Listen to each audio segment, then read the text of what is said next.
श्री कृष्ण जी भी कहते हैं कि जिसने अपना मन जीत लिया उसे संसार की कोई भी शक्ति हरा नहीं सकती है। सबसे बड़ी शक्ति जो होती है हमारे मन की होती है। जय श्री राम, मैं गोकुल सिंह चौहान फ्रॉम इंदौर। आज हम बात करने वाले ब्लेस्ड माइंड के बारे में कि ब्लेस्ड माइंड क्या होता है। आपने कभी या कहीं सुना ही होगा कि ब्लेस्ड माइंड क्या होता है। ब्लेस्ड माइंड वो चीज़ होती है, अगर किसी चीज़ को आपने एक बार याद कर लिया, किसी मोटी से मोटी किताब को अगर आपने एक बार भी पढ़ लिया तो आपको जो पूरी तरह से याद रहती है उसको कहा जाता है ब्लेस्ड माइंड। सब माइंड सेट का कमाल है। अगर आपका माइंड स्ट्रोंग है, माइंड पूरी तरह से प्रिपेयर है, हर चीज़ के लिए स्वस्थ है, तो जो है आप हर चीज़ को याद कर सकते हैं। क्यों? क्योंकि अगर एकाग्रता कुछ याद रखना हो, एकाग्रता कब होती है? जब हमारा माइंड स्थिर रहता है। तो एकाग्रता वही चीज़ होती है ब्लेस्ड माइंड।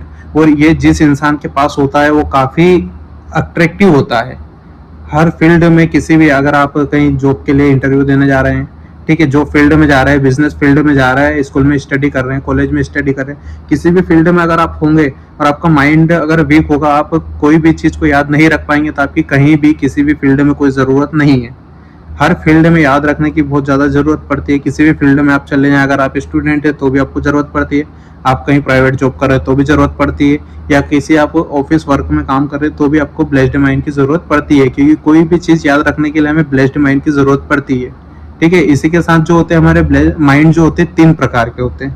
ठीक है, एक होता है मंकी माइंड, दूसरा होता है हमारा कॉन्सेंट्रेशन माइंड, ठीक है, तीसरा होता है ब्लेस्ड माइंड। तीसरा जो ब्लेस्ड माइंड है ये हमारी अपर स्टेज है। सबसे पहले जो अधिकतर आज की जनरेशन में अगर हम बात करें तो 100 में से मान लीजिए कि 98% जो है सबके मंकी माइंड है।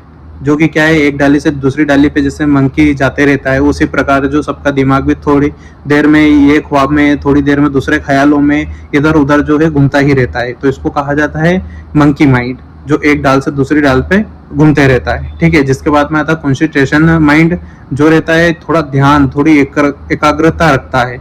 ठीक है, माइंड सेट उसका जो प्रॉपर रहता है, उसका गोल फिक्स रहता है, हर चीज फिक्स रहती है, मतलब जिस काम को अगर कर रहा है उसी में उस चीज का माइंड लगा रहता है। ठीक है, इसके बाद में आता है सबसे अपर ब्लेस्ड माइंड, मतलब एक बार किसी चीज को अगर देख लिया, पढ़ लिया, सुन लिया तो वो जो है हमेशा याद रहता है।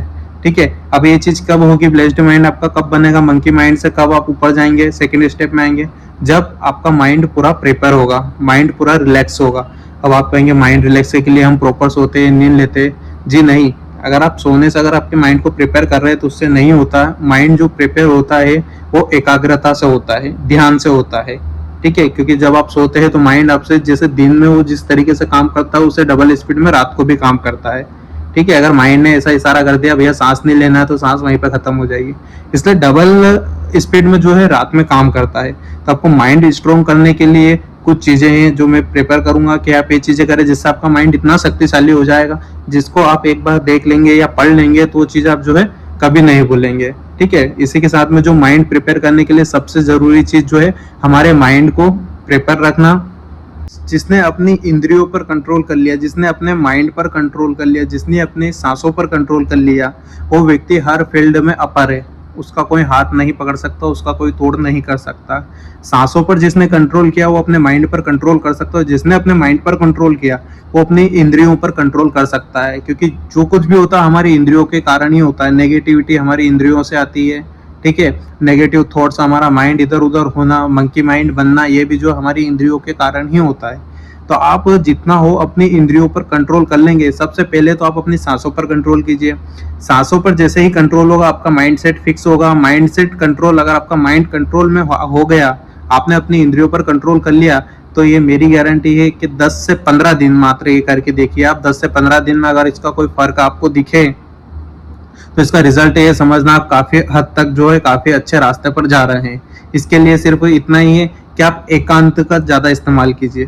जितने ज्यादा आप एकांत में रहेंगे उतनी ही जो अंदर की बातें आपको सुनाई देगी कि आप क्या हैं अभी और क्या थे पहले या क्या होने वाले हैं। ठीक है, ये सारी चीजें जो कब पता चलेगी, जब आप एकांत में रहेंगे। अगर आपको देखना है कि हम कौन सी कैटेगरी में आते हैं, हम फर्स्ट कैटेगरी में हैं, मंकी माइंड में है, या कॉन्सेंट्रेशन माइंड में है, ब्लेस माइंड में है, तो इसके लिए आप सिंपल सी एक बात है, उससे जो आप ट्राई कर सकते हैं कि आप किस कैटेगरी में जो आते हैं। आप नॉर्मल जी एक बुक लीजिएगा, ठीक है, एक शांत माहौल में जाइएगा, एक बुक लीजिएगा और उसको कम से कम 4 से 5 मिनट उस तस्वीर को, कोई भी फोटो, कोई पैराग्राफ के बारे में आप 4 से 5 मिनट अगर सोच सकते हैं उसी के बारे में, उसके बीच में आपके मन में अगर कोई भी दूसरा डाउट नहीं आया, दूसरा कोई भी ख्याल नहीं आया है, तो ये समझ लीजिएगा कि आप काफ़ी अच्छी स्टेज पर हैं, ठीक है। और अगर आप 1 से 1.5 मिनट में ही कहीं आप दूसरे ख्यालों में चले गए, दूसरी चीज़ आपके माइंड में आ गई, तो ये समझिएगा कि आपका माइंड भी जो मंकी माइंड है। इस तरीके से जो इस चीज़ को आप कर सकते हैं, देख सकते हैं कि आप जो है कौन सी कैटेगरी में हैं। एक महर्षि थे पतंजलि, जिन्होंने अपने अष्टांग में, अनुष्ठान में जो है एक 8 अष्टांग बताए गए हैं जिनसे जो आप अपना माइंड प्रिपेयर कर सकते हैं।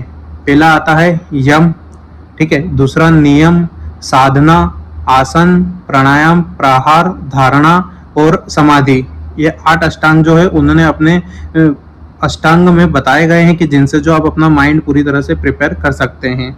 क्योंकि जब प्रिपेयर रहेगा तभी आप जो है हर चीज़ को एक ही बार में याद रख पाएंगे, काफ़ी लंबे समय तक ये सारी चीज़ें कर पाएंगे। और ये सारी चीज़ों से जो होता है, सबसे पहले ये किस चीज़ से होगा माइंड स्ट्रॉन्ग, आपका व्यायाम से होगा, ठीक है। जब तक आप व्यायाम नहीं करेंगे जब तक कुछ नहीं होगा। योगासन आपको करना बहुत जरूरी है, क्योंकि योगासन जब आप मॉर्निंग में करेंगे तो आपका माइंड उससे स्ट्रॉन्ग होगा, ठीक है। कपालभाति होता है जिससे जो है एक समाधि समझ सकते हैं, समाधि की स्थिति में वो किया जाता है, नॉर्मली शांत बैठते हैं, जिससे जो आपकी एकाग्रता बढ़ती है, जो आपका माइंड सेट है वो एकाग्रित होता है, जिसके कारण जो पूरी तरह से काम करता है। ये चीजें करना है। इसके बाद में आप एक चीज और कर सकते हैं कि आपको जल्दी से आपको ताकतवर बनाना है आपके माइंड को, तो जहाँ पे रोज सुबह ब्रह्म मुहूर्त में 4 से 4:30 बजे के बीच आप उठिए, ठीक है। 4 से 4:30 बजे के बीच आप उठिए और आसन, व्यायाम कीजिए, प्राणायाम कीजिए, जिससे जो आपका माइंड स्ट्रोंग होगा। अपने माइंड से जो है नेगेटिविटी निकालिए, अच्छे माहौल में रहिए, ठीक है। थोड़े खुशहाली वाले माहौल में रहिए, नेगेटिव लोगों से दूर रहिए, अपना माइंड पॉजिटिव रखिए और अपना जो आहार है वो भी अच्छा स्वस्थ लीजिए, ठीक है। कच्चा भोजन का ज़्यादा इस्तेमाल करिए। यही सारी चीज़ें थी। और जो महर्षि के अष्टांग योग है उनके बारे में भी जो पूरी डिटेल में मैं आगे अगली वीडियो में जो है बता दूंगा, ठीक है। क्योंकि ये वीडियो जो है काफ़ी ज़्यादा लंबी हो जाएगी, इसके लिए जो आगे उसके लिए अलग से एक वीडियो बना दूंगा। तो यही थी आज की हमारी वीडियो। अगर वीडियो अच्छी लगी हो तो लाइक सब्सक्राइब जरूर कीजिएगा। इसी के साथ जय श्री राम।